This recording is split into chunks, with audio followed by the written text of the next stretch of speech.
Thank you, Mr. Chairman. And I take it, I think we are all on the same page, and I think it's going to be up to us in Congress to prioritize these issues to better serve veterans. You know, what's part of what we've done now, there's been a lot of focus on backlog. So the VA is focusing on backlog. Well, if we want these quality measures and transparency and accountability in place, we need to prioritize that, and we need to be pushing VA, and that's why we are thanking you for your partnership with us in ensuring that that happens. And again, I have no doubt VA wants this too, but if it's not prioritized from somebody who can assist or not and shine some light or not, it may not happen. Is the 50% goal enough? You know, we heard from Mr. Murphy that their goal is now to return 50% or leave 50% in the RO. Any thoughts from the three of you on whether it's an appropriate goal? First of all, thank you, Ranking Member Esty, for that question. I have some thoughts on that. You may have seen in my written testimony that in talking about some of these solutions to the VFW, they really just seem like workarounds. I mean, an objective to have 50% of the work in the station of origination sounds good. It's better than 30%, don't get me wrong. Having a station of origination work filter in VBMS is also better.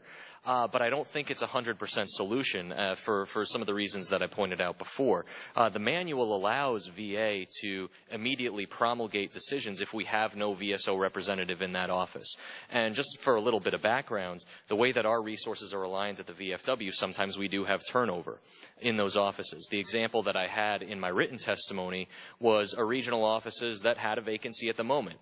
We, out of our headquarters, were tracking a claimant that we were working with in the hopes of reviewing that rating decision when it was posted for the 48-hour review period. That 48-hour review period never happened because that regional office was immediately promulgating decisions.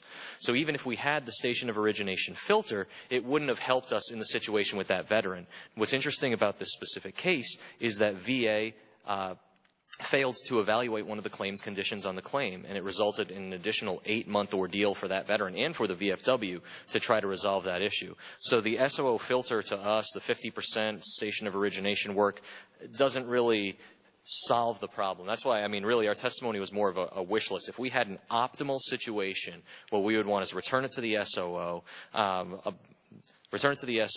freeze the clock so they can't pull it back into the national work queue, and then allow us to mark ratings as queried in VBMS as opposed to just reviewed or lapsed. Thank you. That's really helpful. And we've had some of those cases in my office. And I'm thinking managed to crack the code in immigration cases, a coding system that they use that allowed us to actually track, Ms. Yoon, as you mentioned, who's handling the case, how has it been coded, and I think that might be something we want to explore in more detail. Could we do better coding so you would know who was in charge if it gets sent someplace else? So if that person's no longer there, you would be able to go and look at that RO site and see, wait a minute, you know, 132 is not there. So we're going to have to find out who's now taking over those cases. So it seems to me that the technology ought to be able to offer us that transparency and accountability. But we may need to push VA to say you need to prioritize encoding this in a way that allows us to actually know who we contact and get real-time information. So I don't know if you've done any work on that, but maybe, Mr. Chairman, we could look at utilizing exactly this technology to say, okay, if we're going to use it, let's use it for the benefit of veterans, not just reduce the backlog, but be able to still have that accountability and that touch. So as we move forward, I'd welcome your thoughts on whether we can use the technology to help solve this problem. Ranking Member Esty, if you mind, I'd like to follow up on that, because there was another point about the list of points of contact that Kelsey made in the regional offices.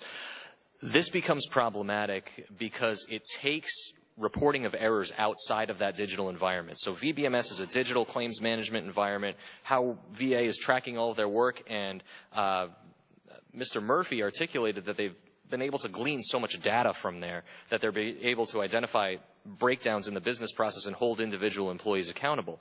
For rating review, if we find errors, there's no such opportunity.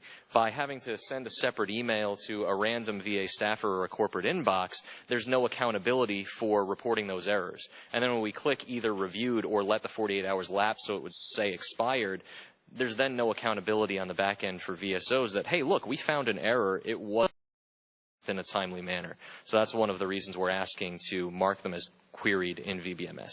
Thank you. That would be great if we can follow up and figure out how to embed that. I think that's a really important point. And if we're getting incomplete data, I wouldn't say inaccurate, incomplete data about the error rate, that's really important that we figure out how to code that. And I think we should continue on with